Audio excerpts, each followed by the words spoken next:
Kizibu nnyo omuntu okubuulira n'akugamba nti nalima kasooli oyo ne nteekako abapakasi ne ngula ensigo ne nteekamu manure ne nteekako ekigimusa ne nfuuyira obuwuka kasooli oyo namukozeeko amagoba bwe gati 70%. Chances are very high nti tekisoboka era si kituufu. Kati Mohamed Kakiika kasooli akubonyaabonyeza ki? Ate nze kasooli luli gubadde muti gwe nteereddemu kasooli. Ate kasooli ono ne mmuddira nti kasooli ono it is also another byproduct gye nnina okuggyamu ensimbi. Kasooli ono bwe naakuza ne mmukubamu akawunga ka kasooli abantu ke balya, abantu ke baluubirira nti kyekirimisa kasooli, omulala ngenda kumuggyako maize bran gwe ndiisa ente zange.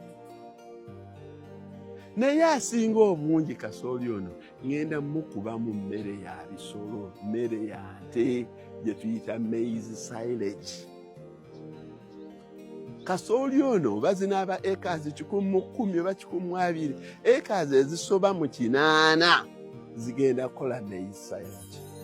Bwe ndiisaako ente zange n'omulala gwe ngenda okutunga abalala. Because okola ssente nnyingi nnyo ng'okubye kasooli ono n'omutema n'omujja okuviira ddala wansi ku kikolo n'omukubamu emmere n'ogibikka nga n'omunwe gwako kwe guli. Ereeta nnyo ssente n'okusinga eyatunze akawunga. Bannange mugoberedde emitendera egyo. Kati bwe mba mmaze omukubamu maize silage ono atanviiramu atya amagoba. Ansuubire nti bannange mugoberera. Bwe mmala okumaliriza bwe nti okumukolamu maize silage nga mukoze wano ne nkola silage aliibwako ente zange kumpi myaka 2 ne ndooka ntandika okupiika ente zange emmere.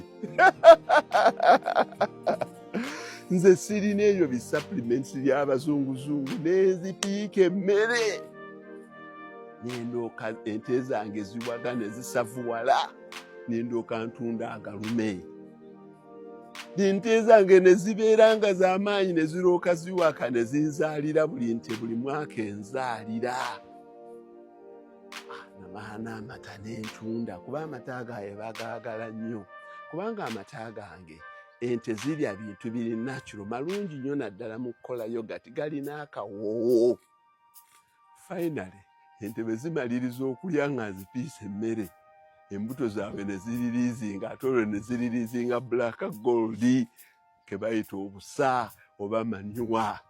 Olwo abantu ne batandika okusimbanga layini, muzeeyo olinayo manure, muzeeyo olinayo manure. Bannange point eyo ey'okukola ssente n'oyawulamu ssente nti zino za bizinesi zino zange mugitegedde. Kati mmwe mutegedde okutegeera nti ddala omuti oba mu kulima Kakiika alina ssente eza bizinesi y'okulima nti oba ezo za muti. Kakiika alina ssente za bizinesi nti ezo nte. Naye Kakiika alina bw'alonderera ku kisagazi Napier, alina bw'alonderera ku maize silage, alina bw'alonderera ku miti egyo gy'asimba. Kyekyo bannange kyemba nnyonnyola ye economics oyo omukusike. Mwenna temuli mu bulimi nti mujja kukola ekyo, buli muntu bizinesi gy'alimu agiyiyenga bw'atyo. Oba oleeta ngoye teekeramuko bu iPhone 14 obupya obwakajja obwo nga bwe bugenda okuyisaawo. Bw'oba oleeta mipiira gya mmotoka, oba oleeta spare, oba ojjako okukyala bukyazi wammwe obadde ku kyeyo, dirako okwo ku ssente zo zoozi, gulayo okwo ku busimu, gulayo okwo ku ngoye, ziteeke mu suitcase ebeere hand luggage yo. Bw'onootuuka wano e Uganda bwe kiba kisobose n'obutunda, ezo ze ssente z'olina okuwaako bassenga abo ne bajjajjaabo.